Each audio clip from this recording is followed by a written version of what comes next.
വാർത്തകളിലേക്ക് എല്ലാ പ്രേക്ഷകർക്കും സ്വാഗതം. നല്ലൊരു വാർത്താ ദിനത്തിലേക്കാണ് പ്രേക്ഷകരെ സ്വാഗതം ചെയ്യുന്നത്. വാർത്തകളിലേക്ക് വിശദമായി കടക്കുന്നതിന് മുമ്പ് നോക്കാം ഈ മണിക്കൂറിലെ പ്രധാന വാർത്താ തലക്കെട്ടുകൾ.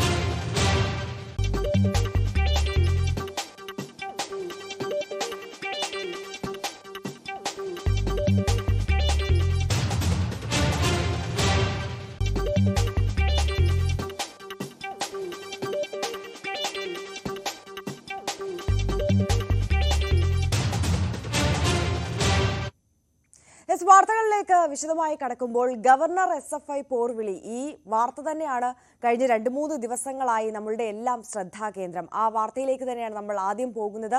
SFI പ്രതിഷേധങ്ങൾക്കിടെ തലസ്ഥാനത്ത് മടങ്ങിയെത്തിയ ഗവർണർ ആരിഫ് മുഹമ്മദ് ഖാൻ. പ്രതിഷേധങ്ങളിൽ രാഷ്ട്രപതിക്കും കേന്ദ്രത്തിനും ഗവർണർ ഉടൻ റിപ്പോർട്ട് നൽകും. ഗവർണർക്കെതിരായ പ്രതിഷേധം തുടരാനാണ് SFI തീരുമാനം. ഇന്നലെ രാത്രി കോഴിക്കോട് നിന്ന് തിരുവനന്തപുരത്തേക്ക് എത്തിയ ഗവർണർക്കെതിരെ നഗരത്തിൽ പലയിടത്തും SFI പ്രവർത്തകർ കരിങ്കൊടി കാട്ടി. അതീവ സുരക്ഷയാണ് രാജ്ഭവനിലും ഗവർണറുടെ സഞ്ചാരപാതയിലും പോലീസ് ഏർപ്പെടുത്തിയിട്ടുള്ളത്. VV അരുണാണ് വാർത്തയുടെ വിശദാംശങ്ങളുമായി നമുക്കൊപ്പം ചേരുന്നത്. Arun, good morning. അരുൺ, തുടക്കത്തിൽ നമ്മൾ സൂചിപ്പിച്ചതുപോലെ തന്നെ കഴിഞ്ഞ 2-3 ദിവസമായി വാർത്താ ദിനങ്ങളുടെ ഒരു ശ്രദ്ധാ കേന്ദ്രം എന്ന് പറയുന്നത് തന്നെ ഈ ഗവർണർ SFI പോർവിളിയാണ്. കോഴിക്കോട് വലിയ പ്രതിഷേധങ്ങൾക്കാണ് സാക്ഷ്യം വഹിച്ചത്. അതോടൊപ്പം തന്നെ നിരവധിയായ നാടകീയ രംഗങ്ങളും നമ്മൾ അവിടെ കണ്ടു. അതിനുശേഷം തലസ്ഥാനത്ത് മടങ്ങിയെത്തിയ ഗവർണർക്ക് നേരെ ഇവിടെയും കരിങ്കൊടി പ്രതിഷേധം അടക്കമുണ്ടായി. എന്തായാലും ഇതിന്റെയൊക്കെ ഒരു റിപ്പോർട്ട് കേന്ദ്രത്തിനും രാഷ്ട്രപതിക്കും അയക്കാൻ ഒരുങ്ങുകയാണ് ഗവർണർ. എങ്ങനെയാണ് അതിന്റെ വിശദാംശങ്ങൾ? അതോടൊപ്പം തന്നെ ഇന്ന് ഗവർണർക്കെതിരായി രാജ്ഭവനിലേക്ക് മാർച്ചോ പ്രകടനമോ പ്രതീക്ഷിക്കണമോ? സംസ്ഥാനത്തെ സാഹചര്യം ആഭ്യന്തര മന്ത്രാലയത്തിൽ അതുപോലെ രാഷ്ട്രപതിയും അറിയിക്കാറുണ്ട്.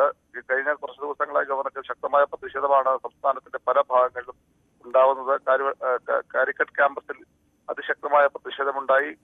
ഗവർണർക്കെതിരെ തിരുവനന്തപുരത്ത് SFIയുടെ പ്രതിഷേധമുണ്ടായിരുന്നു. ഇക്കാര്യങ്ങൾ സ്വാഭാവികമായും ഗവർണർ രാഷ്ട്രപതിയെ അറിയിക്കും. മാത്രമല്ല, സംസ്ഥാനത്തെ ഭരണഘടനാ സംവിധാനങ്ങൾ തകർന്നു എന്ന വരെ ഗവർണർക്കുണ്ട്. അത്തരത്തിലുള്ള കടുത്ത അറിയിപ്പ് ഗവർണർ ഭാഗത്തുണ്ടാകുമോ എന്ന് വ്യക്തമല്ല. എങ്കിലും സാഹചര്യം പൊതുവിൽ ഗവർണർ രാഷ്ട്രപതി അറിയിക്കുമെന്ന് രാജ്ഭവൻ സ്ഥിരീകരിക്കുന്നുണ്ട്. മറ്റു പ്രധാനപ്പെട്ട കാര്യം, ഇന്നലെ രാത്രിയും വലിയ പ്രതിഷേധമാണ് ഗവർണർക്ക് തിരുവനന്തപുരം വിമാനത്താവളം മുതൽ രാജ്ഭവൻ വരെ നേരിടേണ്ടി വന്നത്. സാധാരണ റൂട്ട് മാറ്റി അദ്ദേഹം പാളയത്തെത്തിയ ശേഷം നഗരസഭാ ഓഫീസിന് അടുത്ത ശേഷം പിന്നീട് വെള്ളയമ്പലം വഴി പോകാതെ അവിടെ നിന്ന് ഇടത്തേക്ക് തിരിഞ്ഞ് പ്രവൻകോണം വഴിയാണ് രാജ്ഭവനിലേക്ക് പോയത്. പ്രവർത്തകർ ഈ വെള്ളയമ്പലത്തും മാനവീയം വീതിയിലും ഒക്കെ നിരവധി പ്രവർത്തകർ കരിങ്കൊടി കാണിക്കാൻ എത്തിയിരുന്നു. ജനറൽ ആശുപത്രി അടക്കമുള്ള സ്ഥലങ്ങളിൽ, LMS വരെയുള്ള സ്ഥലങ്ങളിലും പ്രതിഷേധമുണ്ടായിരുന്നു. ഇനിയും ഗവർണർക്കെതിരെ പ്രതിഷേധം തുടരാൻ തന്നെയാണ് SFIയുടെ തീരുമാനം. അതിശക്തമായ പ്രക്ഷോഭം ഉണ്ടാകുമെന്ന മുന്നറിയിപ്പ് SFI പ്രവർത്തകർ നൽകിക്കഴിഞ്ഞു. ഇന്ന് ഗവർണർക്ക് പൊതുപരിപാടിയില്ല. 22-ാം തീയതി വരെ അദ്ദേഹത്തിന് ഔദ്യോഗികമായി ഇപ്പോഴത്തെ ഷെഡ്യൂൾ അനുസരിച്ച് പൊതുപരിപാടികൾ ഇല്ല. പക്ഷേ ഇന്ന് അദ്ദേഹം 11 മണിയോടുകൂടി തിരുവനന്തപുരം ഡെന്റൽ കോളേജിലേക്ക് പോകുന്നുണ്ട്. അവിടെ ഡോക്ടറെ കാണാനായി പോകുന്നുണ്ട്. ആ സമയത്ത് പ്രതിഷേധം ഉണ്ടാകുമെന്ന കാര്യം SFI പ്രതിനിധിവരെയും അറിയിച്ചിട്ടില്ല. എന്നാലും ഗവർണർക്കെതിരെ പ്രതിഷേധം തുടരുമെന്ന് തന്നെയാണ് SFIയുടെ നിലപാട്. എന്തായാലും കഴിഞ്ഞ ദിവസം നടന്ന ഈ പ്രതിഷേധങ്ങൾക്കും അതോടൊപ്പം മിഠായി തെരുവിലേക്ക് ഗവർണർ നടന്നിറങ്ങിയതും ആ ഒരു വിഷയങ്ങളുമായി ബന്ധപ്പെട്ടൊക്കെ കൂടുതൽ പ്രതികരണങ്ങൾ പ്രത്യേകിച്ച് CPMന്റെ ഭാഗത്തു നിന്ന് അടക്കം ഉണ്ടാകാനുള്ളൊരു സാഹചര്യമുണ്ട് അല്ലേ? മുഖ്യമന്ത്രി ഈ ഒരു വിഷയത്തിൽ ഇന്ന് പ്രതികരിക്കും എന്ന് പ്രതീക്ഷിക്കാം അല്ലേ? തീർച്ചയായും ഗവർണറുടെ ഇന്നത്തെ കോഴിക്കോട് നഗരത്തിലെ സഞ്ചാരത്തിൽ CPM കേന്ദ്രങ്ങളുടെ മുഖ്യമന്ത്രി പ്രതികരണം ഇന്ന് തന്നെ ഉണ്ടായേക്കും.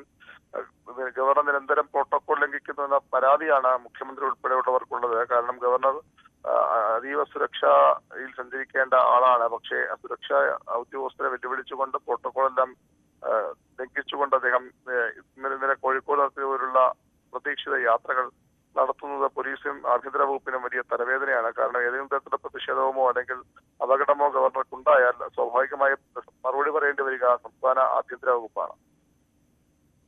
ശക്തമായ പ്രതിഷേധവുമായി മുന്നോട്ട് പോകുമെന്നാണ് SFI അറിയിച്ചിട്ടുള്ളത്. എങ്ങനെയായിരിക്കും ഇനി അവരുടെ പ്രതിഷേധ പരിപാടികൾ?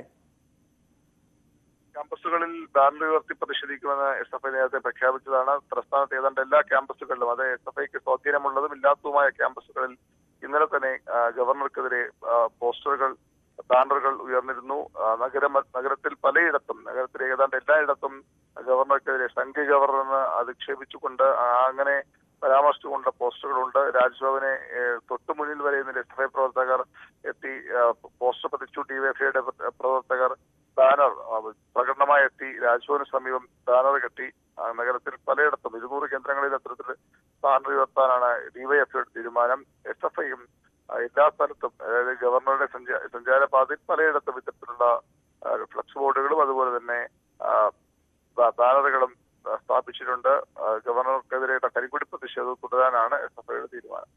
ശരി, VV അരുണാണ് വിവരങ്ങൾ നൽകിയത്. എന്തായാലും പ്രതിഷേധങ്ങൾക്കിടെ ഗവർണർ ആരിഫ് മുഹമ്മദ് ഖാൻ ഇപ്പോൾ രാജ്ഭവനിലാണ് ഉള്ളത്. പ്രതിഷേധങ്ങളിൽ രാഷ്ട്രപതിക്കും കേന്ദ്രത്തിനും ഗവർണർ ഉടൻ റിപ്പോർട്ട് നൽകും. ഗവർണർക്കെതിരായ പ്രതിഷേധം തുടരാനാണ് SFIയുടെയും തീരുമാനം.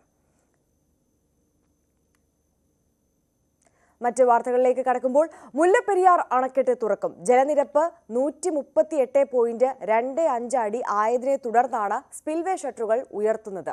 പരമാവധി 10,000 ക്യൂസെക്സ് വെള്ളം പെരിയാറിലേക്ക് ഒഴുക്കാനാണ് തീരുമാനം. ഈ വാർത്തയുടെ വിശദാംശങ്ങളുമായി ഉടൻ പ്രിൻസ് ജെയിംസ് നമുക്കൊപ്പം ചേരും. മുല്ലപ്പെരിയാർ അണക്കെട്ട് തുറക്കുകയാണ്. ജലനിരപ്പ് 138.25 അടി ആയതിനെ തുടർന്നാണ് സ്പിൽവേ ഷട്ടറുകൾ ഉയർത്തുന്നത്. പരമാവധി 10,000 ക്യൂസെക്സ് വെള്ളം പെരിയാറിലേക്ക് ഒഴുക്കാനാണ് തീരുമാനം. പ്രിൻസ് ജെയിംസ് ചേരുകയാണ്. പ്രിൻസ്, ശക്തമായ മഴയുടെ പശ്ചാത്തലത്തിൽ ഇത്തരത്തിൽ മുല്ലപ്പെരിയാറിന്റെ ഷട്ടറുകൾ ഉയർത്തുകയാണ്. എങ്ങനെയാണ് കൂടുതൽ വിവരങ്ങൾ? കഴിഞ്ഞ മണിക്കൂറുകളിൽ, അതായത് 2 ദിവസമായി പെയ്യുന്ന ശക്തമായ മഴയെ തുടർന്ന് വലിയ നീരൊഴുക്കാണ് ജലാശയത്തിലേക്കുള്ളത്. വലിയ തോതിൽ വെള്ളം ജലാശയത്തിലേക്ക് ഒഴുകിയെത്തുന്നു. ക്രമാതീതമായി വെള്ളം ഒഴുകിയെത്തുന്ന ഒരു സാഹചര്യത്തിലാണ് ഇപ്പോൾ അണക്കെട്ട് സ്പിൽവേ ഷട്ടർ നിർത്തുന്നുള്ള തീരുമാനം തമിഴ്നാട് കൈക്കൊണ്ടിരിക്കുന്നത്. ഇന്നലെ തന്നെ 2 മുന്നറിയിപ്പുകൾ ഇവിടെ മുന്നറിയിപ്പുകൾ നൽകിയിരുന്നു. 10 മണി മുതൽ സ്പിൽവേ ഷട്ടർ ഉയർത്തി ഘട്ടം ഘട്ടമായി ഉയർത്തി 10,000 ക്യൂസെക്സ് വെള്ളം വരെ സെക്കൻഡിൽ പുറത്തേക്ക് കൊടുക്കാനുള്ള ഒരു തീരുമാനമാണ് എടുത്തിരിക്കുന്നത്. നിലവിലത്തെ സാഹചര്യത്തിൽ രാവിലെ 10 മണിയോടെ സ്പിൽവേ ഷട്ടർ ഉയർത്തുമെന്നുള്ള ഒരു അറിയിപ്പാണ് ഇന്നലെ നൽകിയിരുന്നത്. അതിനുള്ള നടപടികളാണ് ആരംഭിച്ചിരിക്കുന്നതാണ് നമുക്ക് അറിയാൻ കഴിയുന്നത്. എന്തായാലും പെരിയാറിന്റെ തീരങ്ങളിൽ കഴിയുന്നവരോട് ജാഗ്രത പാലിക്കണമെന്ന് ജില്ലാ ഭരണകൂടം മുന്നറിയിപ്പ് നൽകിയിട്ടുണ്ട്. 10,000 ക്യൂസെക്സോളം വെള്ളം പെരിയാറിലൂടെ ഒഴുക്കിവിടാനുള്ള ഒരു തീരുമാനമാണ്, സെക്കൻഡിൽ ഒഴുക്കിവിടുന്ന തീരുമാനത്തിലാണ് തമിഴ്നാട് എത്തിയിരിക്കുന്നത്. അതിനാൽ ജനങ്ങൾ ജാഗരൂകരായിരിക്കണമെന്നും ജാഗ്രത പാലിക്കണമെന്നും പെരിയാർ തീരങ്ങളിലുള്ളവരുടെ നിർദ്ദേശം നൽകിയിരിക്കുന്നു. എന്തായാലും കഴിഞ്ഞ രാത്രികളിലൊക്കെ കഴിഞ്ഞ 2 ദിവസം മുൻപുണ്ടായ ശക്തമായ മഴയിൽ വലിയ തോതിൽ മുല്ലപ്പെരിയാറിലേക്ക് വെള്ളം ഒഴുകിയെത്തുന്ന സാഹചര്യം. 12,000-ലധികം ക്യൂസെക്സ് വെള്ളം സെക്കൻഡിൽ ഈ പെരിയാർ ജലാശയത്തിലേക്ക് എത്തുന്ന ഒരു സാഹചര്യം വരെ ഉണ്ടായിരുന്നു. ഈ ഒരു സാഹചര്യത്തിലാണ് വെള്ളം പുറത്തേക്ക് ഒഴുക്കുന്നതിനുള്ള നടപടികൾ ആരംഭിച്ചിരിക്കുന്നത്. അതേസമയം തമിഴ്നാടിന് കൊണ്ടുപോകുന്ന ടണൽ മാർഗം കൊണ്ടുപോകുന്ന അളവ് വലിയ തോതിൽ വർദ്ധിപ്പിക്കാൻ സാധിച്ചിട്ടില്ല. പ്രത്യേകിച്ചും തമിഴ്നാട് മേഖലയിലും മഴ തുടരുന്നതിനാൽ വലിയ തോതിൽ പാലം വഴി കൂടുതലായി വെള്ളം കൊണ്ടുപോകാനുള്ള സാഹചര്യമില്ല. അതുകൊണ്ട് തന്നെയാണ് കൂടുതലായി വെള്ളം പെരിയാറിലേക്ക് കൊടുക്കാനുള്ള തീരുമാനത്തിലേക്ക് തമിഴ്നാട് എത്തിയിരിക്കുന്നത്. പ്രിൻസ്, തമിഴ്നാട് മേഖലയിൽ ഇപ്പോഴും ശക്തമായ മഴ തുടരുന്ന ഒരു സാഹചര്യമാണോ? എങ്ങനെയാണ് അതിന്റെ വിശദാംശങ്ങൾ കൂടി? ഇന്ന് അതിർത്തി മേഖലയിൽ, പ്രത്യേകിച്ചും ഹൈറേഞ്ചിലെ അതിർത്തി മേഖലയിലൊക്കെ തമിഴ്നാടോട് ചേർന്ന പ്രദേശങ്ങൾക്ക് മഴയ്ക്ക് നേരിയ ശമനമുണ്ട്. അതായത് മുല്ലപ്പെരിയാർ അണക്കെട്ടിനോട് ചേർന്ന് കിടക്കുന്ന പ്രദേശങ്ങൾക്ക് മഴയ്ക്ക് നേരിയ ശമനമുണ്ട്. എങ്കിലും കഴിഞ്ഞ ദിവസങ്ങളിൽ വലിയ മഴ പെയ്തിരുന്നു. പ്രത്യേകിച്ചും 2 ദിവസം മുൻപ് തന്നെ അതിശക്തമായ മഴ ലഭിക്കുകയും ഈ പ്രദേശങ്ങളിലൊക്കെ വെള്ളം നിറയുന്ന ഒരു സാഹചര്യം കൂടിയുണ്ട്. അതുകൊണ്ട് തന്നെയാണ് കൂടുതൽ വെള്ളം ഇപ്പോൾ വലിയ തോതിൽ ടണൽ മാർഗം കൊണ്ടുപോകുന്നതിനപ്പുറം എസിൽ പാലം വഴി കൂടുതൽ വെള്ളം കൊണ്ടുപോകുന്ന സാഹചര്യം നിലവിലില്ല എന്ന ഒരു സാധ്യതയുള്ളത്. അതുകൊണ്ട് തന്നെയാണ് ഇപ്പോൾ അണക്കെട്ട് തുറക്കേണ്ട ഒരു സാഹചര്യം, ഷട്ടറുകൾ ഉയർത്തി വെള്ളം പുറത്തേക്ക് ഒഴുകേണ്ട ഒരു സാഹചര്യം. കഴിഞ്ഞ ദിവസങ്ങളിൽ തന്നെ 12,000 ക്യൂസെക്സിലധികം വെള്ളമാണ് ഈ അണക്കെട്ടിലേക്ക് സെക്കൻഡിൽ ഒഴുകി വരുന്ന സാഹചര്യം ഉണ്ടായിരുന്നു. ശക്തമായ നീരൊഴുക്ക് ഈ ജലാശയത്തിലേക്ക് ഉണ്ടാകുന്നു. വലിയ തോതിൽ വെള്ളം ഓരോ സെക്കൻഡിലും അണക്കെട്ടിലേക്ക് ഒഴുകിയെത്തുന്ന ഒരു സാഹചര്യം. 5,000-ലധികം ക്യൂസെക്സ് വെള്ളം പിന്നീട് മഴ ശക്തമായി കുറഞ്ഞെങ്കിലും പിന്നീടും 5,000-ലധികം ക്യൂസെക്സ് വെള്ളം ഒഴുകുന്ന സാഹചര്യം ഉണ്ടായിരുന്നു. അതായത് വൃഷ്ടി പ്രദേശങ്ങളിൽ അതിശക്തമായ മഴയാണ് ലഭിച്ചത്. പ്രത്യേകിച്ചും പെരിയാർ വനമേഖലയിലൊക്കെ ശക്തമായ മഴ ലഭിച്ചിരുന്നു. ഇതുകൊണ്ട് തന്നെ വലിയ തോതിൽ നീരൊഴുക്ക് ഉണ്ടാകുകയും ചെയ്ത സാഹചര്യം. ഇതുകൊണ്ടാണ് പിന്നീട് തമിഴ്നാട് ഇത്തരത്തിൽ ഒരു നടപടി അണക്കെട്ട് ജലാശയത്തിന്റെ സ്പിൽവേ ഷട്ടറുകൾ ഉയർത്തുക എന്നുള്ള നടപടിയിലേക്ക് വന്നിരിക്കുന്നത്. ഘട്ടം ഘട്ടമായി വെള്ളം സ്പിൽവേ ഷട്ടറുകൾ ഉയർത്തി 10,000 ക്യൂസെക്സ് വരെ എന്ന ഒരളവിലേക്ക് വെള്ളം തുറന്നു വിടുന്ന രീതിയിലേക്കായിരിക്കും തമിഴ്നാട് മുൻപോട്ട് പോവുക. ആര്യ. ശരി, പ്രിൻസ് ജെയിംസ് ആണ് വിവരങ്ങൾ നൽകിയത്. എന്തായാലും തമിഴ്നാട്ടിൽ ശക്തമായ മഴ തുടരുന്ന ഒരു സാഹചര്യത്തിൽ മുല്ലപ്പെരിയാർ അണക്കെട്ട് തുറക്കുകയാണ്. ജലനിരപ്പ് 138.25 അടി ആയതിനെ തുടർന്നാണ് സ്പിൽവേ ഷട്ടറുകൾ തുറക്കുന്നത്. പരമാവധി 10,000 ക്യൂസെക്സ് വെള്ളം പെരിയാറിലേക്ക് ഒഴുക്കാനാണ് തീരുമാനം. അതുകൊണ്ട് തന്നെ പെരിയാറിന്റെ തീരങ്ങളിൽ താമസിക്കുന്നവർക്ക് ജാഗ്രതാ നിർദ്ദേശം നൽകിയിട്ടുണ്ട്. അതേസമയം പ്രളയക്കെടുതിയിലാണ് തമിഴ്നാടുള്ളത്. തെക്കൻ തമിഴ്നാട്ടിലെ 4 ജില്ലകളിൽ നിരവധി വീടുകൾ ഇപ്പോഴും വെള്ളത്തിലാണ്. തിരുനെൽവേലി തൂത്തുക്കുടി റൂട്ടിൽ ട്രെയിൻ ഗതാഗതം പുനഃസ്ഥാപിക്കാനാണ് ശ്രമം. വാർത്തയുടെ വിശദാംശങ്ങളുമായി സജയ് കുമാർ നമുക്കൊപ്പം ചേരും.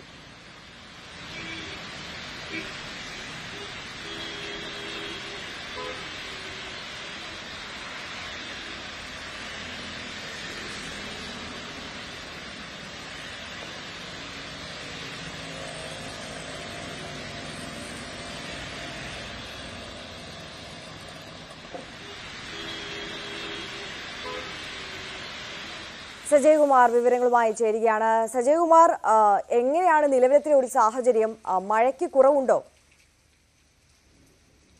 അതായത് തെക്കൻ ജില്ലകളിൽ ഇന്ന് അല്പം മഴയ്ക്ക് ശമനമുണ്ട്. കന്യാകുമാരി ജില്ലയിൽ ഇന്നലെ മുതൽ മഴ തീരെ ഇല്ലാത്തതിനാൽ ഇന്ന് ജനജീവിതം സാധാരണഗതിയിലേക്ക് നീങ്ങിയിട്ടുണ്ട്. തെക്കൻ ജില്ലകളായ തിരുനെൽവേലി, കന്യാകുമാരി, തൂത്തുക്കുടി, തെങ്കാശി ജില്ലകൾക്ക് ഇന്ന് സ്കൂളുകൾക്ക് അവധി പ്രഖ്യാപിച്ചിട്ടുണ്ട്.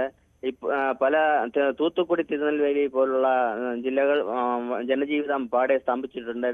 സൈന്യവും രക്ഷാപ്രവർത്തനത്തിൽ നടത്തുകയാണ്. കനത്ത മഴ, ഇന്നലെ പെയ്ത കനത്ത മഴയിൽ പല ഭാഗങ്ങളിലും വീടുകളിൽ കുടുങ്ങിയ ജനങ്ങളെ ബോട്ട് മൂലം അവിടുന്ന് ദുരിതാശ്വാസ കേന്ദ്രങ്ങളിലേക്ക് മാറ്റാനുള്ള നടപടി ഇപ്പോഴും തുടരുകയാണ്. കൂടുതൽ അധികം ഈ മഴ എഫക്റ്റ് ആയിരിക്കുന്നത് തിരുനെൽവേലി, തൂത്തുക്കുടി ജില്ലകളിലാണ്. അതുപോലെ തിരുവനന്തപുരത്തിന് സമീപം ഒരു ട്രെയിനിൽ 1000-ഓളം യാത്രക്കാർ കുടുങ്ങിക്കിടപ്പുണ്ട്. അവർക്ക് ഹെലികോപ്റ്റർ മൂലം സൈന്യത്തിന്റെ സഹായത്തോടുകൂടി ഭക്ഷണവും അത്യാവശ്യ സാധനങ്ങളും അവർക്ക് എത്തിക്കാനുള്ള ശ്രമം ഇപ്പോൾ നടന്നു വരികയാണ്. ഇവരെ ഇന്ന് രാവിലെ അവിടെ നിന്നും റെസ്ക്യൂ ചെയ്യുമെന്നാണ് സൈന്യവും കേന്ദ്ര ഗവൺമെന്റും ഇതിൽ ഇടപെട്ടിട്ടുണ്ട്. ഇത്തരം സാഹചര്യമാണ് തമിഴ്നാട്ടിൽ തെക്കൻ ജില്ലകളിൽ. ഇപ്പോൾ മഴ കുറഞ്ഞിട്ടുണ്ടെങ്കിലും കഴിഞ്ഞ ദിവസം ഒരു വർഷം പെയ്യേണ്ട മഴയാണ് ഒറ്റ ദിവസത്തിൽ തൂത്തുക്കുടി, തിരുനെൽവേലി ജില്ലകളിൽ പെയ്തിരിക്കുന്നത്. ഇത് കാരണമാണ് ജനം ഇത്രയധികം ദുരിതം അനുഭവിക്കുന്നത്. സജയൻ, ഈ മഴ എത്ര ദിവസം കൂടി ഇങ്ങനെ തുടരുമെന്നാണ് കാലാവസ്ഥാ വകുപ്പ് നൽകുന്ന മുന്നറിയിപ്പ്? അതായത് ഇപ്പോൾ തേനി, വിരുന്നുകാർ പോലുള്ള ജില്ലകളിലാണ് റെഡ് അലർട്ട് പ്രഖ്യാപിച്ചിരിക്കുന്നത്. കന്യാകുമാരി, തൂത്തുക്കുടി, തിരുനെൽവേലി, തെങ്കാശി പോലുള്ള ജില്ലകളിൽ മഴ കുറഞ്ഞിട്ടുണ്ട്. എങ്കിലും ഇന്ന് സ്കൂളുകൾക്ക്, ഈ 4 ജില്ലകളിലും സ്കൂളുകൾക്ക് അവധി പ്രഖ്യാപിച്ചിട്ടുണ്ട്. ഇപ്പോൾ റെഡ് അലർട്ട് പ്രഖ്യാപിച്ചിരിക്കുന്ന വിരുദനഗർ, അതേപോലെ തേനി പോലുള്ള ജില്ലകളിലാണ് കൂടുതൽ ഇനി രക്ഷാപ്രവർത്തനങ്ങളിലേക്ക് ഗവൺമെന്റ് നീങ്ങുന്നത്. ശരി, സജയ് കുമാറാണ് വിവരങ്ങൾ നൽകിയത്. എന്തായാലും തമിഴ്നാട്ടിൽ പ്രളയക്കെടുതി തുടരുകയാണ്. തെക്കൻ തമിഴ്നാട്ടിലെ 4 ജില്ലകളിൽ നിരവധി വീടുകൾ ഇപ്പോഴും വെള്ളത്തിലാണ്. തിരുനെൽവേലി, തൂത്തുക്കുടി റൂട്ടിൽ ട്രെയിൻ ഗതാഗതം പുനഃസ്ഥാപിക്കാൻ ശ്രമം നടക്കുന്നുണ്ട്. തേനി അടക്കമുള്ള ജില്ലകളിൽ ഇന്നും റെഡ് അലേർട്ടാണ് നൽകിയിട്ടുള്ളത്. അതിനാൽ തന്നെ വിദ്യാഭ്യാസ സ്ഥാപനങ്ങൾക്ക് അടക്കം അവധിയും പ്രഖ്യാപിച്ചിട്ടുണ്ട്. സജയ് കുമാറാണ് വിശദാംശങ്ങൾ നൽകിയത്. ചൈനയിൽ വൻ ഭൂചലനം. ഗാൻസു പ്രവിശ്യയിലുണ്ടായ ഭൂചലനത്തിൽ 100-ലധികം പേർ മരിച്ചു. നിരവധി കെട്ടിടങ്ങൾ തകർന്നു. 200-ലധികം പേർക്ക് പരിക്കേറ്റതായാണ് വിവരം. രഞ്ജിത്ത് രാമചന്ദ്രൻ ഇന്റർനാഷണൽ ഡെസ്കിൽ നിന്ന് വിവരങ്ങളുമായി ചേരുകയാണ്. രഞ്ജിത്ത്, എങ്ങനെയാണ് ഈ ഒരു അപകടത്തിന്റെ വ്യാപ്തി എന്ന് പറയുന്നത്? ആര്യ, ചൊവ്വാഴ്ച രാത്രിയോടുകൂടിയാണ് ചൈനയിലെ ഗാൻസു പ്രവിശ്യ കേന്ദ്രമായ ഗാൻസുവിൽ നിന്നും ഏതാണ്ട് 100 കിലോമീറ്റർ അകലെയാണ് ഇത്തരത്തിലൊരു ഭൂകമ്പം ഉത്ഭവിച്ചത്. അതിശക്തമായ ഭൂകമ്പമായിരുന്നു. അമേരിക്കൻ ഏജൻസികളുടെ കണക്കനുസരിച്ച് 5.9 തീവ്രതയാണെങ്കിലും ചൈന റിപ്പോർട്ട് ചെയ്യുന്നത് 6.2 തീവ്രത രേഖപ്പെടുത്തിയിട്ടുണ്ട് എന്നുള്ളതാണ്. അതിശക്തമായ ഭൂകമ്പമാണ്. ചൈന അടുത്ത കാലത്ത് കണ്ട ഏറ്റവും അതിശക്തമായ ഭൂകമ്പമാണ് ഇത്തരത്തിൽ രേഖപ്പെടുത്തിയിരിക്കുന്നത്. ഏതാണ്ട് ഒന്നിന് പിന്നാലെ ഒന്നായി തുടർച്ചയായി ഭൂകമ്പങ്ങൾ ഉണ്ടായി എന്നുള്ളതാണ്. ഗാൻസു പ്രവിശ്യ മുഴുവൻ ഏതാണ്ട് അതിൻ്റെ ഒരു പ്രധാനപ്പെട്ട ഭാഗങ്ങളെല്ലാം തകർന്നടിഞ്ഞു എന്നുള്ളതാണ് ലഭിക്കുന്ന ഏറ്റവും പ്രധാനപ്പെട്ട വിവരം. ആളുകൾ പരിഭ്രാന്തരായി തെരുവുകളിലേക്ക് ഇറങ്ങി. അപ്രതീക്ഷിതമായിരുന്നു സംഭവവികാസങ്ങൾ. ആളുകൾ പരിഭ്രാന്തരായി തെരുവുകളിലേക്ക് ഇറങ്ങി. വീടുകളും കെട്ടിടങ്ങളും അടക്കം വലിയ തോതിൽ തകർന്നു വീണ പശ്ചാത്തലമുണ്ടായി. ഒപ്പം കൂടുതൽ രക്ഷാപ്രവർത്തനം, ഈ ഭീതി എന്ന് പറയുന്നത് ഈ മരണസംഖ്യ ഉയരുമെന്നുള്ളതാണ്. കാരണം കൂടുതൽ ആളുകൾ ഈ കെട്ടിടങ്ങൾക്കിടയിൽ കുടുങ്ങിക്കിടക്കുന്നുണ്ടോ എന്ന സംശയത്തിൽ രാത്രി വൈകിയും ഇപ്പോൾ പുലർച്ചെയും രക്ഷാപ്രവർത്തനം വലിയ തോതിൽ തുടരുന്ന പശ്ചാത്തലം ഉണ്ട്. നമുക്കറിയാം, തുടർച്ചയായ 6 മാസം മുമ്പ് ഒരു ഭൂകമ്പം ചൈനയുടെ മറ്റു മേഖലകളിൽ ഉണ്ടാവുകയും വലിയ നാശനഷ്ടം ഉണ്ടാവുകയും ചെയ്ത പശ്ചാത്തലം ഉണ്ടായിരുന്നു.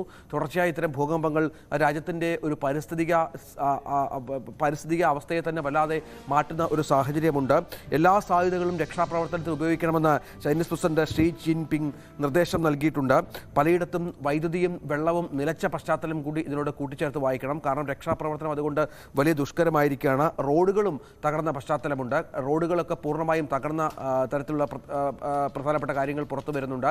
ചൈന അമേരിക്കൻ ഏജൻസികളുടെ റിപ്പോർട്ടുകൾ അനുസരിച്ച് പാരിസ്ഥിതികമായി വലിയ നാശം ഈ പ്രവിശ്യകൾ ഉണ്ടായി എന്നുള്ളതാണ്. അത് ഇനിയും വർഷങ്ങളെടുക്കും ഒരു തിരിച്ചുവരവിലേക്ക് ഇത്തരം പ്രദേശങ്ങൾ എന്നുള്ളതാണ് പ്രധാനപ്പെട്ട വിവരം.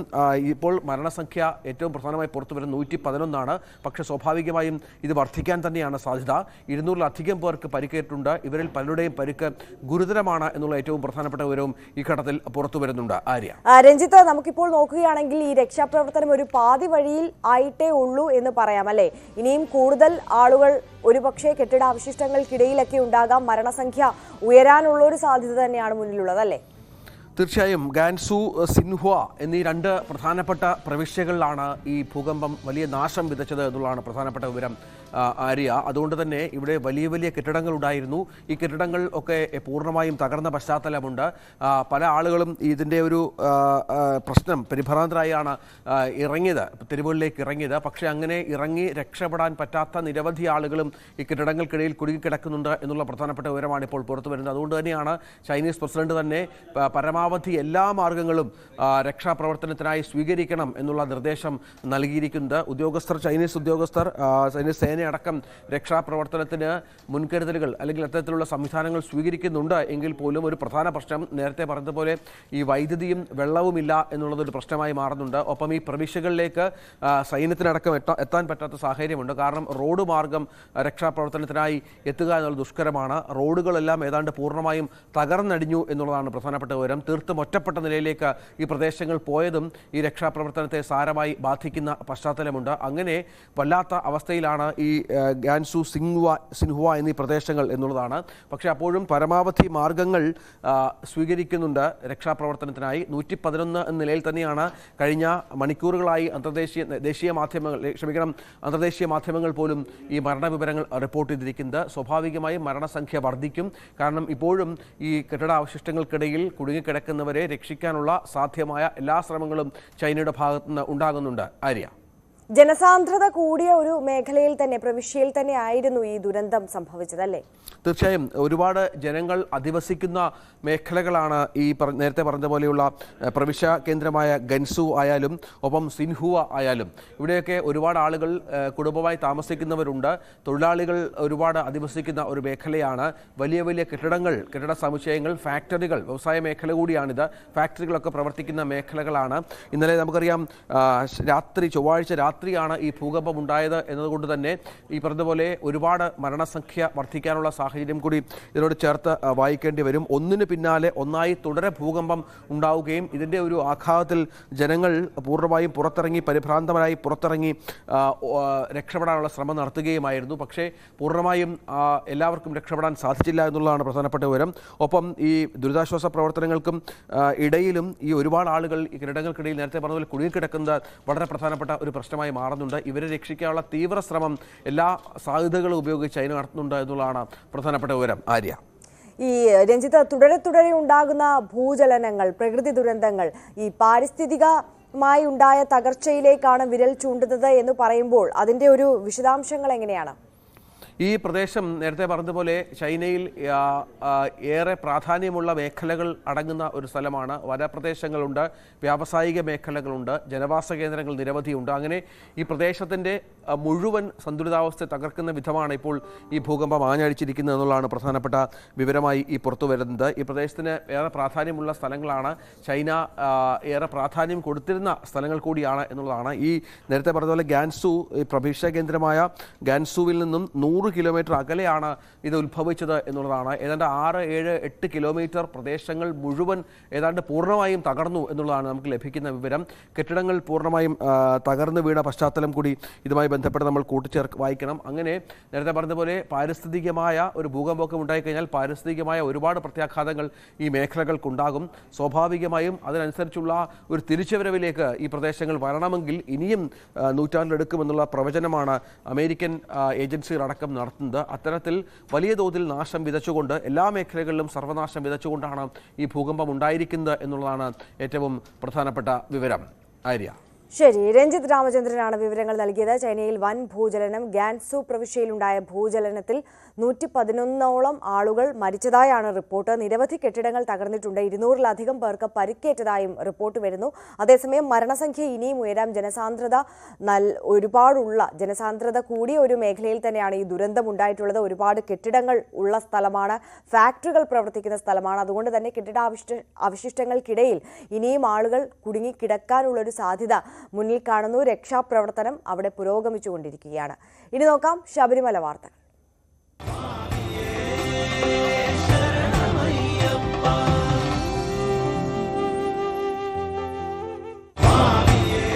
ശബരീശ ദർശനം നിങ്ങൾക്കായി സമർപ്പിക്കുന്നത് വ്രതശുദ്ധിയുടെയും നന്മയുടെയും നാളുകൾ പരിശുദ്ധമാക്കാം മിൽമയ്ക്കൊപ്പം. മിൽമ, കേരളം കണികണ്ടുണരുന്ന നന്മ. ശബരിമല തീർത്ഥാടകരുടെ തിരക്ക് തുടരുകയാണ്. ഇന്നലെ 87,086 പേരാണ് ദർശനം നടത്തിയത്. ഈ കഴിഞ്ഞ ദിവസങ്ങളിലെല്ലാം തന്നെയും സമാനമായ രീതിയിൽ നല്ല തിരക്ക് തന്നെയാണ് സന്നിധാനത്ത് അനുഭവപ്പെട്ടത്. CV അനുമോദ് നമുക്കൊപ്പം ചേരുന്നുണ്ട് സന്നിധാനത്ത് നിന്ന്. Anumod, good morning. നല്ല തിരക്ക് സന്നിധാനത്ത് തുടർന്നുകൊണ്ടിരിക്കുകയാണ്. എങ്ങനെയാണ് അവിടെ നിന്നുള്ള വിവരങ്ങൾ? Good morning. സന്നിധാനത്ത് കഴിഞ്ഞ ദിവസങ്ങളെ പോലെ തന്നെ രാവിലെ നല്ല തിരക്ക് അനുഭവപ്പെടുന്നു. നേരത്തെ പറഞ്ഞതുപോലെ ഇപ്പോൾ നമുക്കറിയാൻ കഴിഞ്ഞത് ഏകദേശം 23,000-ഓളം പേര് രാവിലെ ഈ സമയം വരേക്കും ഇവിടെ സന്നിധാനത്ത് എത്തി എന്നുള്ളത്. ഈ ഒരു നമ്പറിലേക്ക് രാവിലെ എത്താറില്ല. ഇന്നലെയാണെങ്കിൽ 87,000-ൽ-അധികം അയ്യപ്പന്മാരാണ് സന്നിധാനത്ത്. അതായത് കണക്ക് കൂട്ടിയതുപോലെ തന്നെ 90,000-ലധികം പേരാണ് വിർച്വൽ ക്യൂ വഴി ബുക്ക് ചെയ്യുന്നത്. അതിനടുത്തേക്കുള്ള നമ്പറിൽ അയ്യപ്പന്മാർ ഇവിടെ എത്തിയിട്ടുണ്ട്. ഇന്ന് രാവിലെയും നല്ല തിരക്ക് അനുഭവപ്പെടുന്നുണ്ട്. ഇപ്പോൾ നമുക്ക് ഏറ്റവും പുതിയ വിവരം എന്താണെന്ന് വെച്ചാൽ പമ്പയിൽ നിന്നും സന്നിധാനം വരെ അയ്യപ്പന്മാരെ കൃത്യമായ നിയന്ത്രണങ്ങളിലൂടെയാണ് കടത്തിവിടുന്നത്. മരക്കൂട്ടത്തിന് മുൻപ് തന്നെ പലയിടത്തും അയ്യപ്പന്മാരെ തടഞ്ഞു വെക്കുന്നുണ്ട്. അവിടെ നിന്നും കൃത്യമായ നിർദ്ദേശങ്ങൾക്കനുസരിച്ച് ബ്ലോക്ക് ചെയ്ത് ആണ് വിട്ടുകൊണ്ടിരിക്കുന്നത്. അതുകൊണ്ട് 6-7 മണിക്കൂറൊക്കെ സന്നിധാനത്ത് എത്താനുള്ളൊരു സമയം അയ്യപ്പന്മാർക്ക് എടുക്കേണ്ടി വരും. വലിയ തിരക്ക് തന്നെ പമ്പയിലും അനുഭവപ്പെടുന്നുണ്ട് എന്നാണ് നമുക്ക് അറിയാൻ കഴിയുന്നത്. പക്ഷേ പമ്പ വരെ വലിയ നിയന്ത്രണങ്ങളൊന്നുമില്ലാതെ എത്തിച്ചേരാൻ കഴിയുന്നുണ്ട്. നമുക്ക് ദൃശ്യങ്ങൾ കാണാം. വലിയ നമ്മുടെ സന്നിധാനത്തിൻ്റെ ചുറ്റുമുള്ള ഓവർബ്രിഡ്ജെല്ലാം തന്നെ മരങ്ങൾ നിറഞ്ഞ് കവിഞ്ഞ ഒരു കാഴ്ചയാണ് നമുക്ക് കാണാനാകുന്നത്. ഇന്നും ഏതാണ്ട് 90,000-ലധികം പേര് വിർച്വൽ ക്യൂ വഴി ദർശനത്തിന് ബുക്ക് ചെയ്തിട്ടുണ്ട്. അതിന് പുറമെ സ്പോട്ട് ബുക്കിങ്ങും മറ്റും വരും. ആ ഒരു സാഹചര്യത്തിൽ ഈ ഒരു തിരക്ക് തുടരും എന്നുള്ള കണക്കുകൂട്ടൽ തന്നെയാണ് അധികൃതർക്കുള്ളത്. മാത്രമല്ല അവധി ദിവസങ്ങളൊക്കെ എത്താൻ പോവുകയാണ്. അതുകൊണ്ട് ഈ ഒരു തിരക്ക് മുൻനിർത്തി കൂടുതൽ ക്രമീകരണങ്ങൾ നടത്താനുള്ള ഒരുക്കവും നടക്കുന്നുണ്ട്. കൂടുതൽ പോലീസ് ഫോഴ്സിനെ 20-ാം തീയതിക്ക് ശേഷം ശബരിമലയിൽ ഡിപ്ലോയ് ചെയ്യുമെന്നാണ് അറിയാൻ കഴിയുന്നത്. ഈ ഒരു DIG രാഹുൽ ആർ നായരും കഴിഞ്ഞ ദിവസം സന്നിധാനത്ത് എത്തിയിട്ടുണ്ട്. അദ്ദേഹം ഇവിടെ ക്യാമ്പ് ചെയ്യുന്നുണ്ട്. ഈ തിരക്കും മറ്റ് അനുബന്ധമായിട്ടുള്ള നിയന്ത്രണ നടപടികളൊക്കെ അദ്ദേഹത്തിൻ്റെ കൂടി മേൽനോട്ടത്തിലായിരിക്കും ഇനിയുള്ള ദിവസങ്ങളിൽ 3-4 ദിവസം ഉണ്ടാവുക. അപ്പോൾ അത്രമാത്രം പ്രധാനപ്പെട്ട ദിവസങ്ങളിലേക്ക് ശബരിമല സന്നിധാനം കടക്കുമ്പോൾ വലിയ തിരക്ക് മുൻനിർത്തിയുള്ള ക്രമീകരണങ്ങളാണ് സന്നിധാനത്തും പുരോഗമിക്കുന്നത്. ശരി, അനുമോദ് തുടരുക. ഞാൻ അനുമോദിലേക്ക് മടങ്ങിയെത്താം. അതേസമയം തന്നെ ശബരിമലയിലെ തിരക്ക് നിയന്ത്രണത്തിൽ ഹൈക്കോടതി സ്വമേധയായി എടുത്ത കേസ് ഇന്ന് വീണ്ടും പരിഗണിക്കുകയാണ്. സന്നിധാനത്ത് തീർത്ഥാടകരെ നിയന്ത്രിക്കാൻ സ്വീകരിച്ച നടപടികൾ ചീഫ് പോലീസ് കോർഡിനേറ്റർ ഹൈക്കോടതിയെ അറിയിക്കും. ജസ്റ്റിസുമാരായ അനിൽ കെ നരേന്ദ്രൻ, G ഗിരീഷ് എന്നിവർ ഉൾപ്പെട്ട ദേവസ്വം ബെഞ്ചാണ് കേസ് പരിഗണിക്കുന്നത്. ഡാനി പോൾ ചേരുന്നു. ഡാനി, വിശദാംശങ്ങൾ.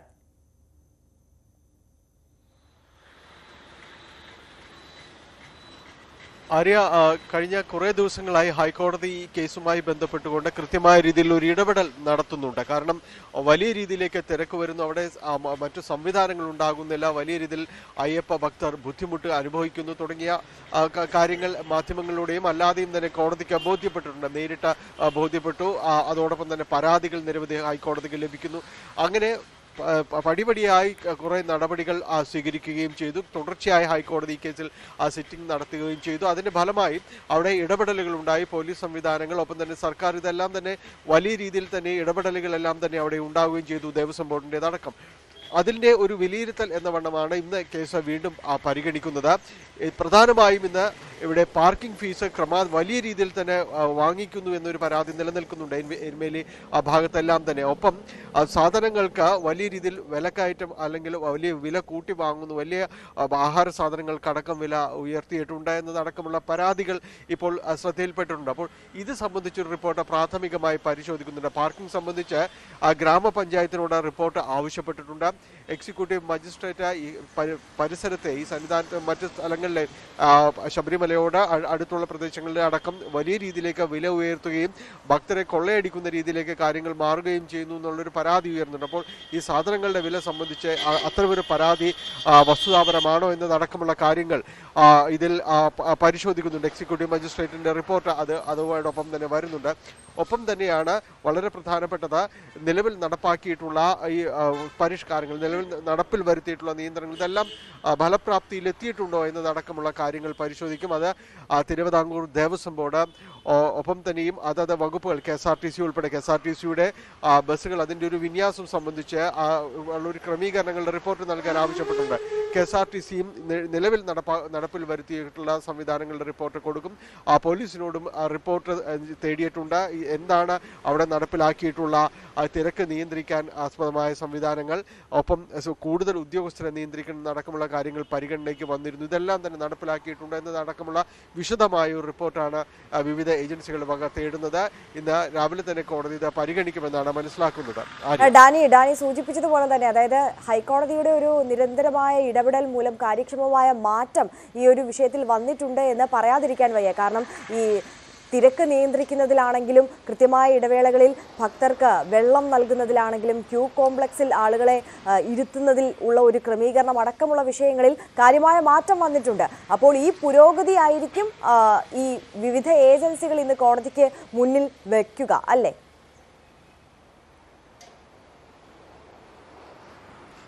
അങ്ങനെ തന്നെ ആയിരിക്കും. കാരണം ഇതുവരെ നടപ്പിൽ ഈ നിർദ്ദേശങ്ങൾ അല്ലെങ്കിൽ ഉത്തരവുകൾ, ഇടക്കാല ഉത്തരവുകൾ, ഇതെല്ലാം തന്നെ ഓരോ ദിവസം എന്ന പോലും ഒരു ദിവസം 3 സിറ്റിംഗ് വരെ ഈ കേസുമായി ബന്ധപ്പെട്ടുകൊണ്ട്, ഈ പരാതിയുമായി ബന്ധപ്പെട്ടുകൊണ്ട് സിറ്റിങ്ങുകൾ ഉണ്ടായിട്ടുണ്ട്. അപ്പോൾ ഓരോ മണിക്കൂറുകൾക്കിടയിൽ ഇത് പരിശോധിച്ചു പോകേണ്ട ഒരു അവസ്ഥയിലേക്ക് വന്നിരുന്നപ്പോൾ ഇതുവരെ ഉണ്ടായിരിക്കുന്നത് മികച്ച രീതിയിലുള്ള പ്രതികരണങ്ങൾ തന്നെയാണ് ശബരിമലയിൽ നിന്ന് ലഭിക്കുന്നതെന്ന് തന്നെയാണ്. ഓരോ പരിഷ്കാരവും വലിയ രീതിയിലേക്ക് അവിടെ തിരക്ക് ലഘൂകരിക്കുന്നതിന് അല്ലെങ്കിൽ ഭക്തരുടെ ബുദ്ധിമുട്ടുകൾ കുറക്കുന്നതിന് ഇതെല്ലാം തന്നെ സഹായകരമായിട്ടുണ്ട് എന്ന രീതിയിൽ തന്നെയാണ് സർക്കാരും ദേവസ്വം ബോർഡും എല്ലാം തന്നെ റിപ്പോർട്ട് നൽകുന്നത്. പോലീസ് കൂടുതൽ ഉദ്യോഗസ്ഥരെ അടക്കം വിന്യസിക്കുന്ന നടപടികളെല്ലാം തന്നെ സ്വീകരിച്ചിട്ടുണ്ട്. അപ്പോൾ അതോടൊപ്പം തന്നെ മറ്റ് അനുബന്ധ സൗകര്യങ്ങൾ, പാർക്കിംഗ്, അതോടൊപ്പം തന്നെ ഗതാഗത ക്രമീകരണം, ഇതെല്ലാം തന്നെ നടപ്പിൽ വരുത്തിയിട്ടുള്ള സംവിധാനങ്ങൾ എത്രത്തോളം ഫലപ്രാപ്തിയിൽ എത്തിയിട്ടുണ്ട് എന്നത് സംബന്ധിച്ച് വളരെ വിശദമായ ഒരു വിശകലനം തന്നെയായിരിക്കും ദേവസ്വം ബെഞ്ച് നടത്തുക. ആ ഒരു പുരോഗതി അനുസരിച്ച് ഇനി ഏതെങ്കിലും രീതിയിലുള്ളൊരു മാറ്റങ്ങൾ വരുത്തേണ്ടതുണ്ടോ, കൂടുതൽ പരാതികൾ ഈ ദിവസങ്ങളിൽ ഇപ്പോൾ 2 ദിവസത്തിലധികമായി കേസ് ഹൈക്കോടതിക്ക് മുന്നിലേക്ക് വന്നിട്ടുണ്ട്. അപ്പോൾ കൂടുതൽ പരാതികൾ മറ്റേതെങ്കിലും മേഖലയിൽ നിന്ന് വന്നിട്ടുണ്ടോ എന്നതടക്കമുള്ള കാര്യങ്ങൾ വിശദമായിട്ട് പരിശോധിക്കും. അങ്ങനെ ഭക്തർക്ക് ഏതെങ്കിലും ബുദ്ധിമുട്ട് അനുഭവപ്പെടുന്ന വിഷയങ്ങൾ ഹൈക്കോടതിയുടെ ശ്രദ്ധയിൽപ്പെട്ടിട്ടുണ്ടെങ്കിൽ സ്വാഭാവികമായും അത് ഇന്ന് ആ കേസ് പരിഗണിക്കുമ്പോൾ വരികയും അതിന് ആർക്കാണ് നിർദ്ദേശം നൽകേണ്ടത്, ഏത് വകുപ്പാണ് അതിൽ ഇടപെടേണ്ടതെന്ന് സംബന്ധിച്ച് ഹൈക്കോടതി വ്യക്തമായ രീതിയിലുള്ള നിർദ്ദേശം നൽകുകയും ചെയ്യും. ആര്യ. ശരി ഡാനി, ഏതായാലും നമുക്ക് നിലവിലത്തെ ഒരു സാഹചര്യം എങ്ങനെയൊക്കെ മാറ്റങ്ങൾ സംഭവിച്ചു എന്നുള്ളത് സന്നിധാനത്ത് നിന്ന് അനുമോദിനോട് തന്നെ ചോദിക്കാം. അനുമോദ്, ഇപ്പോൾ സൂചിപ്പിച്ചതുപോലെ തന്നെ കോടതിയുടെ ഒരു ഇടപെടൽ വന്നതോടുകൂടി കാര്യങ്ങൾ ഒരുപാട് മെച്ചപ്പെട്ടിട്ടുണ്ട്. നമ്മൾ ന്യൂസ് 18 തന്നെ ലൈവത്തോൺ നടത്തുന്ന സമയത്ത് എത്രത്തോളം ദുരിതപൂർണമായിരുന്നു ആ തീർത്ഥാടന കാലം, തീർത്ഥാടകർ എന്തൊക്കെ ദുരിതങ്ങൾ അനുഭവിക്കുന്നു എന്നുള്ളത് പ്രേക്ഷകരിലേക്ക് നമ്മൾ എത്തിച്ചതാണ്. ആ സാഹചര്യങ്ങളിൽ നിന്നൊക്കെ ഒരുപാട് മാറിയിട്ടുണ്ട്. കുട്ടികൾക്ക് പ്രത്യേകമായ ഒരു ക്യൂ സംവിധാനം, ഒരു എൻട്രി എന്നുള്ള നിലയിലേക്ക് കാര്യങ്ങൾ എത്തിയിരിക്കുന്നു. ഇപ്പോൾ അല്പസമയം മുമ്പ് അനുമോദ് കാണിച്ചു തന്ന ദൃശ്യങ്ങളിൽ നമ്മൾ കണ്ടു, ക്യൂവിൽ നിൽക്കുന്ന ഭക്തർക്കെല്ലാം കൃത്യമായി വെള്ളം കൊടുക്കുന്നു. അങ്ങനെയുള്ള ഒരുപാട് നല്ല മാറ്റങ്ങൾ സംഭവിച്ചിട്ടുണ്ട്. കുറച്ചുകൂടി ലളിതമായിരിക്കുന്നു അവിടുത്തെ ക്യൂവിൽ നിന്നുള്ള ദുരിതം അത്രത്തോളം അനുഭവിക്കേണ്ടി വരുന്നില്ല ഭക്തർ എന്നുള്ള ആശ്വാസകരമായ വാർത്ത അവിടെ നിന്ന് നൽകാനുണ്ടല്ലേ?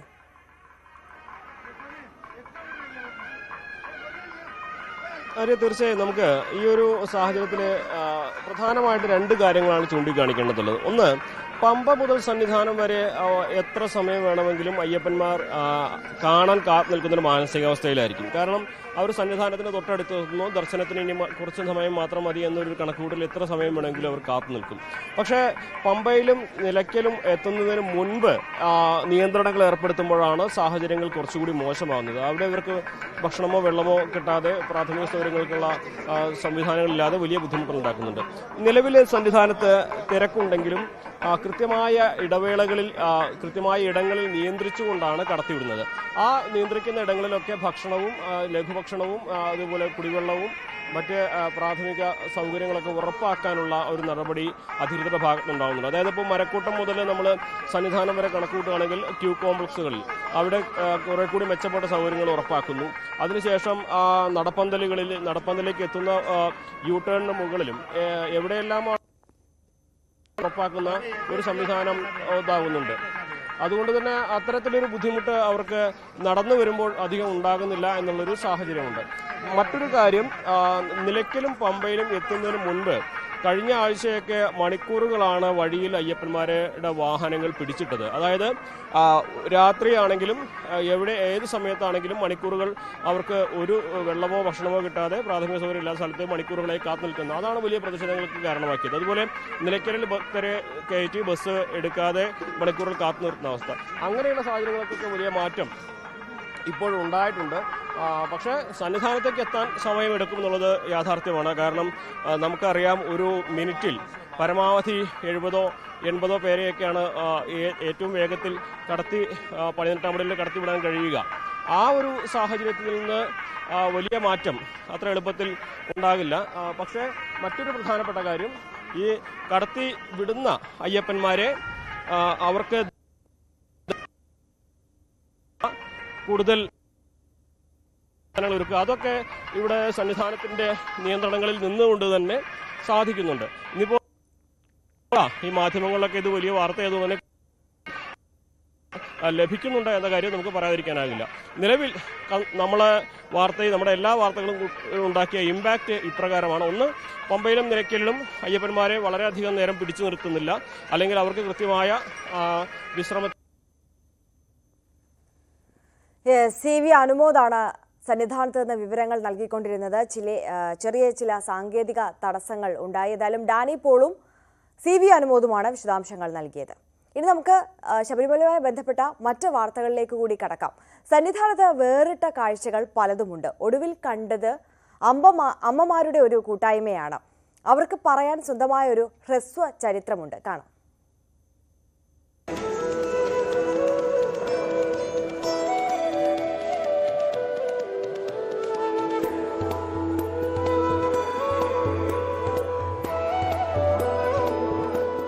നാലമ്മമാർ അയ്യനെ തൊഴാൻ തുടരെ 7ാം വർഷം. ഞങ്ങളും 7 പേര് ഒരുമിച്ച് 7 വർഷം കൊണ്ട് വരുന്നു. കഴിഞ്ഞ 6 വർഷവും 7 പേർ ഒരുമിച്ചായിരുന്നു. ഇത്തവണ 3 പേർ പല കാരണങ്ങളാൽ ഒഴിവായി. ഒരാൾക്ക് ഒരു മരണമായിപ്പോയി, പിന്നെ ഒരാൾ വന്നില്ല. പിന്നെ ബാക്കി ഞങ്ങൾ 4 പേരും, എൻ്റെ മരുമകളുടെ അമ്മയും ഇന്ന് എൻ്റെ മോനും വന്നു, മോനും കുഞ്ഞും വന്നു. അവർ 3 പേരും മുമ്പിലില്ല, തിരക്കിൽ മുമ്പേ പോയി. ഇത്രയും ദുരിതം ഇതാദ്യം. പക്ഷേ ക്ഷീണം അറിഞ്ഞതേയില്ല. നിന്ന് കാര്യം കൈ കളിച്ചെന്നുള്ളതേ ഉള്ളൂ. അനുഭവത്തിലേ ഇല്ല. ക്ഷീണം വന്നപ്പോൾ ഞാൻ ക്ഷീണം അറിഞ്ഞതേ ഇല്ല. ഇടയ്ക്കിടയ്ക്ക് ക്ഷീണമൊന്നുമില്ല. പാവം ശബരിമലയിലെ പോലീസുകാർ. സത്യമാണ്, നമുക്കും അവരെ പോലുള്ള മക്കളൊക്കെ ഉണ്ട്. അതുകൊണ്ടാണ് ഞാൻ പറഞ്ഞു, അവർക്ക് എന്തു കൊടുത്താൽ മതിയാവും. അടുത്ത തവണയും ഒന്നിച്ചു മല കയറി തൊഴുതിറങ്ങണമെന്നാണ് ഇവർക്കാഗ്രഹം.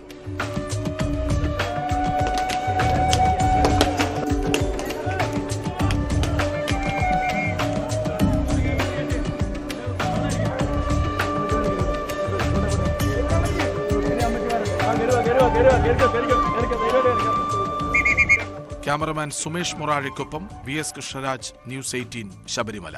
വാർത്തകളിലേക്ക് മടങ്ങിയെത്തുമ്പോൾ പാർലമെന്റ് അതിക്രമത്തിൽ ആഭ്യന്തരമന്ത്രി അമിത്ഷാ മറുപടി പറയണമെന്നാവശ്യപ്പെട്ടുള്ള പ്രതിപക്ഷ പ്രതിഷേധം ലോക്സഭയിലും രാജ്യസഭയിലും ഇന്നും തുടരും.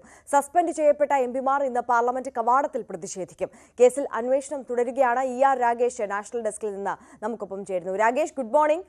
രാഗേഷ്, 100-ലധികം എംപിമാരെയാണ് ലോക്സഭയിലും രാജ്യസഭയിലുമായി ഈ പ്രതിഷേധത്തിന്റെ പേരിൽ സസ്പെൻഡ് ചെയ്യപ്പെട്ടിട്ടുള്ളത്. പക്ഷേ ഈ സസ്പെൻഷൻ കൊണ്ട് പ്രതിഷേധം അവസാനിക്കുന്നില്ല. പാർലമെന്റിന് പുറത്ത് ശക്തമായ പ്രതിഷേധം തീർക്കുകയാണവർ, അല്ലേ?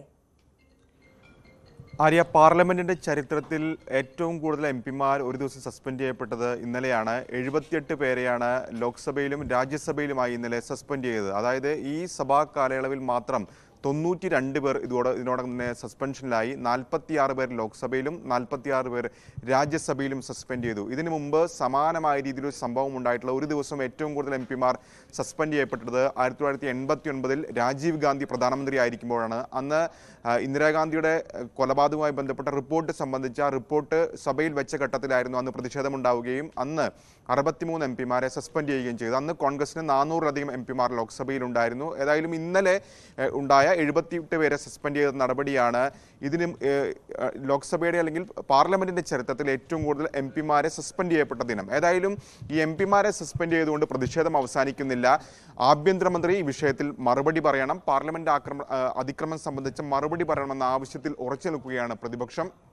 ഇന്നും സ്വാഭാവികമായും ഇക്കാര്യത്തിൽ പ്രതിഷേധം തുടരുമെന്ന് തന്നെയാണ് ഇന്ത്യ സഖ്യകക്ഷികളെല്ലാം തന്നെ വ്യക്തമാക്കിയിട്ടുള്ളത്. ഏതായാലും ലോക്സഭയിൽ 133 പേരാണ് പ്രതിപക്ഷ നിരയിൽ നിന്ന് ഉള്ളതെങ്കിൽ തന്നെ അതിൽ 1/3 ഭാഗം ഇതിനോടകം സസ്പെൻഷനിലായി കഴിഞ്ഞു.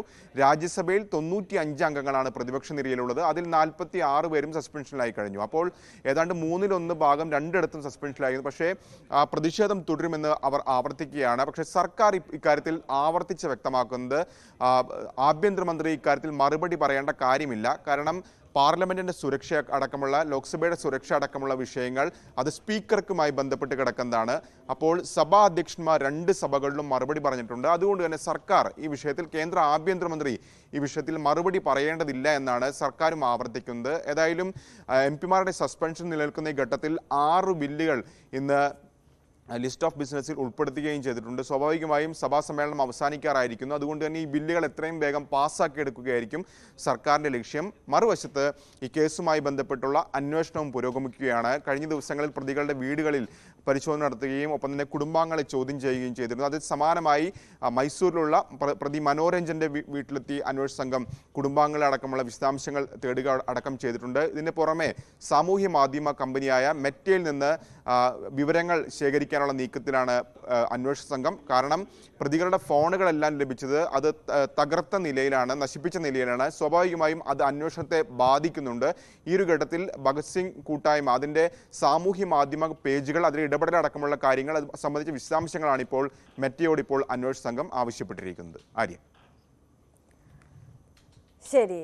ER രാഗേഷാണ് വിവരങ്ങൾ നൽകിയത്. എന്തായാലും പാർലമെന്റ് അതിക്രമത്തിൽ ആഭ്യന്തരമന്ത്രി അമിത്ഷാ മറുപടി പറയണമെന്നാവശ്യപ്പെട്ടുള്ള പ്രതിപക്ഷ പ്രതിഷേധം ലോക്സഭയിലും രാജ്യസഭയിലും തുടരും. അതോടൊപ്പം തന്നെ 92 എംപിമാരെയാണ് സസ്പെൻഡ് ചെയ്തിട്ടുള്ളത്. ഈ എംപിമാർ ഇന്ന് പാർലമെന്റ് കവാടത്തിൽ പ്രതിഷേധിക്കും. ഔദ്യോഗിക വസതി ഒഴിയാൻ ആവശ്യപ്പെട്ടതിനെതിരെ തൃണമൂൽ കോൺഗ്രസ് നേതാവ് മഹുവ മൊയ്ത്ര നൽകിയ ഹർജി ഡൽഹി ഹൈക്കോടതി ഇന്ന് പരിഗണിക്കും. ലോക്സഭാംഗത്വം റദ്ദാക്കിയതിന് പിന്നാലെയാണ് വീടൊഴിയാൻ ആവശ്യപ്പെട്ട് മഹുവയ്ക്ക് നോട്ടീസ് നൽകിയത്. ജനുവരി 7-നുള്ളിൽ വസതി ഒഴിയാനാണ് മഹുവയ്ക്ക് ലഭിച്ചിരിക്കുന്ന നിർദ്ദേശം. നവകേരള സദസ്സിന്റെ പര്യടനം ഇന്നും കൊല്ലത്ത് തുടരും. കൊല്ലം ബീച്ച് ഓർക്കിഡ് ഹോട്ടലിൽ മുഖ്യമന്ത്രിയും മന്ത്രിമാരും ജില്ലയിലെ 7 മണ്ഡലങ്ങളിലെ പൗരപ്രമുഖരുമായി സംവദിക്കും. കരുനാഗപ്പള്ളി, ചവറ, കുണ്ടറ, കൊല്ലം എന്നിവിടങ്ങളിലാകും ഇന്നത്തെ സദസ്സ് നടക്കുക. വിവരങ്ങളുമായി വിനീഷ് നമുക്കൊപ്പം ചേരുകയാണ്. വിനീഷ്, കൊല്ലത്തെ പര്യടനം തുടരുകയാണ്. ഇന്നത്തെ സദസ്സുകൾ എവിടേക്കാണ്, എങ്ങനെയാണ് വിശദാംശങ്ങൾ?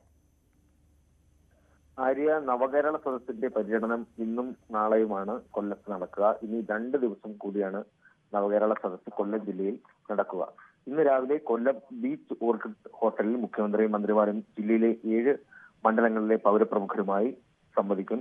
ഇതിൽ കൊല്ലം, കുണ്ട്ര, ചവറ, കരുനാഗപ്പള്ളി, ചടയമംഗലം, ഇരവിപുരം, ചാത്തന്നൂർ തുടങ്ങിയ മണ്ഡലങ്ങളിൽ നിന്നുള്ള പ്രതിനിധികളാകും യോഗത്തിൽ പങ്കെടുക്കുക. തുടർന്ന് 4 ഇടങ്ങളിൽ നവകേരള സദസ്സ് നടക്കും. കരുനാഗപ്പള്ളി, ചവറ, കുണ്ട്ര, കൊല്ലം എന്നിവിടങ്ങളിലായിട്ടാണ് ഇന്നത്തെ സദസ്സ് നടക്കുക. ഇന്നത്തെ അവസാന സദസ്സ് ആശ്രാമം പ്രശാന്തി ഗാർഡൻസ് ഗ്രൗണ്ടിൽ ആയിരിക്കും നടക്കുക. പൊതുജനത്തിന് പരാതികൾ നൽകാൻ വിപുലമായ സൗകര്യങ്ങളാണ് ഇവിടെ ഏർപ്പെടുത്തിയിരിക്കുന്നത്. അതുപോലെ തന്നെ ഭിന്നശേഷിക്കാർക്ക് നിവേദനങ്ങൾ സമർപ്പിക്കാനും പ്രത്യേകം കൗണ്ടറുകൾ സജ്ജമാക്കിയിട്ടുമുണ്ട്. ഇന്നലെ കൊട്ടാരക്കര, പത്തനാപുരം, പുനലൂർ, കുന്നത്തൂർ മണ്ഡലങ്ങളിലായിരുന്നു നവകേരള സദസ്സ് നടന്നത്. ഇന്നത്തെ സദസ്സ് അവസാനിച്ചതിനു ശേഷം നാളെ രാവിലെ ബീച്ച് ഹോട്ടലിലാകും ക്യാബിനറ്റ് യോഗം ചേരുക. തുടർന്ന് 11 മണിക്ക് കന്റോൺമെന്റ് മൈതാനത്താണ് ആദ്യ സദസ്സ് സംഘടിപ്പിച്ചിരിക്കുന്നത്. 3 മണിക്ക് കടക്കലിന്റെ സദസ്സിന് ശേഷം 4:30 ചാത്തന്നൂർ സ്പിന്നിംഗ് മിൽ ഗ്രൗണ്ടിലാണ് ജില്ലയിലെ അവസാന സദസ്സ് നടക്കുക. ഇതോടെ കൊല്ലം ജില്ലയിലെ നവകേരള സദസ്സിന് സമാപനമാകും.